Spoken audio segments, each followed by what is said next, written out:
নমস্কার বন্ধুরা, আমি শ্রাবণীর স্বপ্নের রান্নাঘরে আপনাদের সকলকে স্বাগত। আশা করি আপনারা সকলেই ভালো আছেন। আজ আমার রেসিপি নারকেল দুধের পায়েস।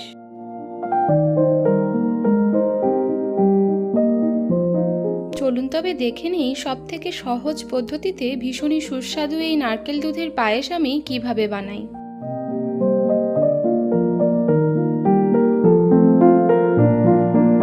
নারকেল দুধের পায়েস তৈরির জন্য এখানে আমি আমার হাতের 2 মুঠো গোবিন্দভোগ চাল নিয়েছি।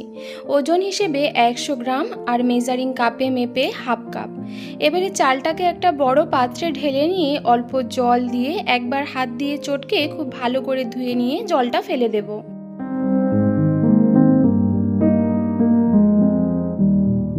চালটাকে আমি বেশ ভালোভাবেই ধুয়ে নিয়েছি। চালের জলটা এবারে ফেলে দিয়ে চায়ের কাপের 1 কাপ উষ্ণ গরম দুধ দিয়ে চালটাকে 5 থেকে 10 মিনিট একটু ভিজিয়ে রাখবো। এবারে আঁচে কড়াই বেশ ভালোভাবে গরম করে নিয়ে দিয়ে দেব 1 চা চামচ পরিমাণে ঘি।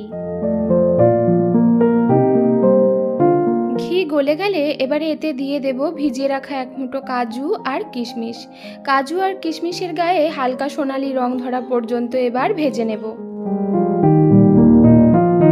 কাজু আর কিশমিশটা ঘিতে কিছুক্ষণ নাড়াচাড়া করে নেওয়ার পর কাজুর গায়ে বেশ সুন্দর সোনালি রং ধরেছে, কিশমিশগুলো গোল হয়ে ফুলে উঠেছে। কাজু আর কিশমিশটা এবারে তুলে নিয়ে ওই কড়াইতেই দিয়ে দেব আগে থেকে জাল করে রাখা 700 ml পরিমাণে গরুর দুধ। দুধটা এবারে একবার জোর আঁচে একটু ভালো করে ফুটিয়ে নেব। দুধটা ফুটে উঠলে দিয়ে দেব 500 ml পরিমাণে নারকেলের দুধ। এবারে এতে দিয়ে দেব 2-3টে তেজপাতা আর 3-4টে ফাটিয়ে নেওয়া ছোট এলাচ।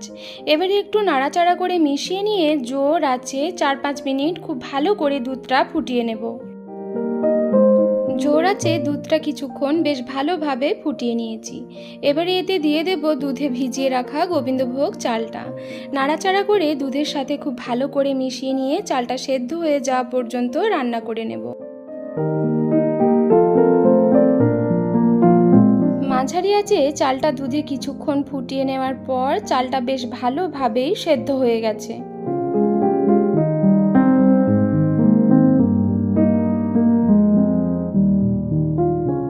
এবারে এতে দিয়ে দেব ভেজে রাখা কাজু আর কিশমিশ আর দিয়ে দেব স্বাদমতো মিছরি। মিছরির পরিবর্তে আপনারা এখানে বাতাসা অথবা চিনিও ব্যবহার করতে পারেন। মিছরিটা গলে যাওয়া পর্যন্ত মাঝে মধ্যে একটু নাড়াচাড়া করে পায়েসটা রান্না করে নেব। পায়েসে মিছরিটা বেশ ভালোভাবেই গলে গেছে। এবারে এতে দিয়ে দেব সামান্য একটু লবণ। নারকেল দুধের পায়েস আমার একদম তৈরি। এবারে এতে দিয়ে দেব 1/2 চা চামচ পরিমাণে ঘি আর 1/2 চা চামচ পরিমাণে ছোট এলাচের গুঁড়ো। একটু নাড়াচাড়া করে মিশিয়ে নিয়ে নামিয়ে ঠান্ডা করে পরিবেশন করব ঠান্ডা ঠান্ডা নারকেল দুধের পায়েস। সামনেই রাখি বন্ধন।